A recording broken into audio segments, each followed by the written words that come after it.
Hello everyone, it's Convinsa. I decided to start up my series again where I race and interview people at the same time. This time, I'll be racing and interviewing Cubeologist. His channel is called Cubeologist 42. He's a really awesome guy and his channel has great content. He makes just really awesome videos. We're going to be racing on Skewb, guys. Hope you guys enjoy.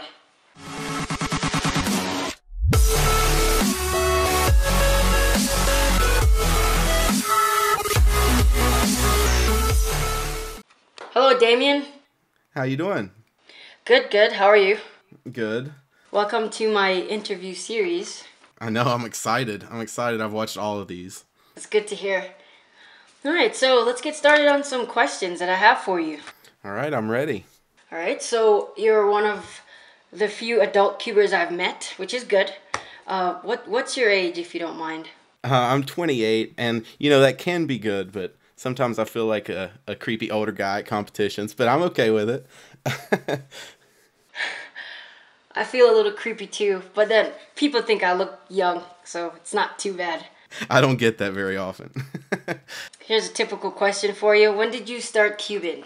Alright, so that's kind of complicated because about, I would say summer of last year, actually the year before, I learned how to solve a cube. So I went to a bookstore and just bought a Rubik's Cube, and I learned how to solve it. But as in trying to get faster, probably about a year and 4 or 5 months. It was like my 27th birthday. So October of the year before last is when I started like learning F2L and learning last layer stuff. So yeah, I guess about a year and a half, something like that.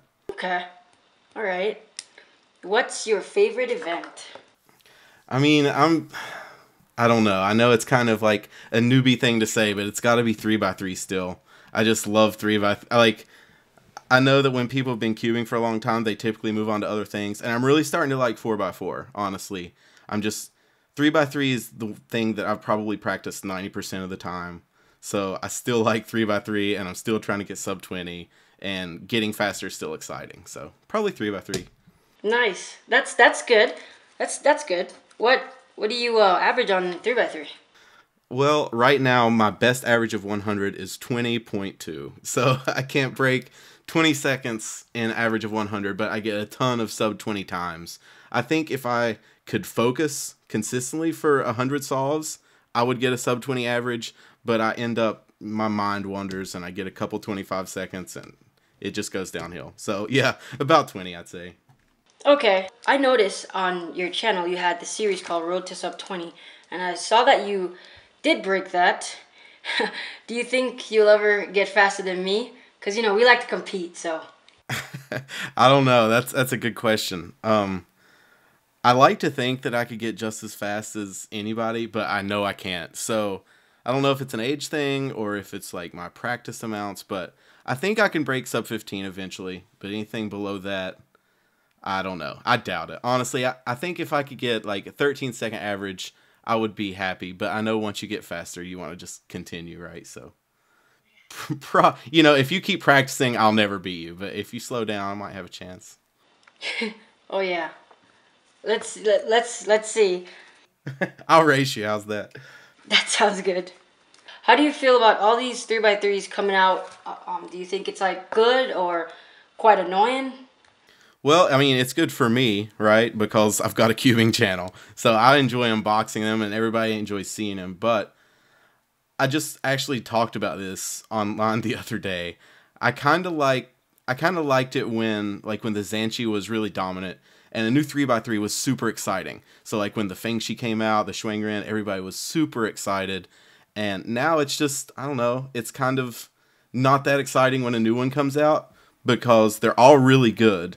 And everybody's got their main, but I still enjoy it. So, you know, if I had to answer that with one word, yes, I enjoy it. But, you know, each side has its advantages. I understand. Are most of your mains Moyu? They are. I'm getting ready to order a Shengshao 5x5 and Florian mod it though, because I've tried some really broken in ones at competitions, and I like that feel better personally. but I don't know if I can make mine as good as the ones I've tried. But yeah, it's, Oolong V1, Oolong Skewb, Pyraminx. Now with the 4x4, the new Yushin, or Yuxin, however you pronounce it, it might be, honestly, once I break it in and re-sticker it. Because my Osu is really tight and slow, and I can't fix it. But we'll see. Yeah, mainly Moyu. Mainly Moyu. Okay, and with that, what's the next puzzle you'd like to see Moyu come out with? Honestly, oh goodness, that's a good question. Not a 3x3 and not a 15x15 because I don't have $400 to spend on one. But surprisingly, I would like to see a clock. I would love to see something other than Rubik's or the Lingao, because you have to find one on eBay or buy one that's not competition legal. So I would love to see like an updated clock by them. All right. I'm not sure what I would like to see. I'd have to think about that. Maybe for me, I would say a better 6x6. I mean, their 6x6, for mine is pretty good. It's just, I could tell that it's just not the best. Well, do you think they're going to come out with a Huachi or Huashi, however you would pronounce it? 6x, I guess so. Like the update, like they did the Huachang or whatever? I can't pronounce these things. I can't pronounce either. I play it off though. In my video, I would ask, how do you pronounce it? Just because, I try to play it off like that. Yeah. You're like, whatever it says on the screen. I realize that everybody corrects me in all my videos. Like, you say it like this. Like, well, I don't. Yeah. Oh, I noticed your series going on, your OLL series. It's really good. I really like what you did there. Do you have any other series planned in the future too? Well, if you follow my channel, I've been doing the PLL series too, and I've made it up to N-Perms. But I've kind of hit a roadblock because my N-Perms are horrible. So I'm kind of researching better algorithms for people that want to learn from it. So I think with the N-Perms, I'm going to have a few different options. But yeah, that should be, once that's done, it's going to be interactive like OLL Series 2. And I'm doing the Walkthrough Wednesdays thing now. And that's pretty fun, but I don't think it'll last. There should be a new weekly series probably in the next month or so. Something on Sundays that everybody can look forward to. Oh, okay, nice. So I'm guessing when you get super duper fast one day, you're going to do like a series called ZBLL Walkthrough? No, none of that. That sounds... Well, with the OLL series, I had, it wasn't that bad because I could record 10 or 20 of them at a time.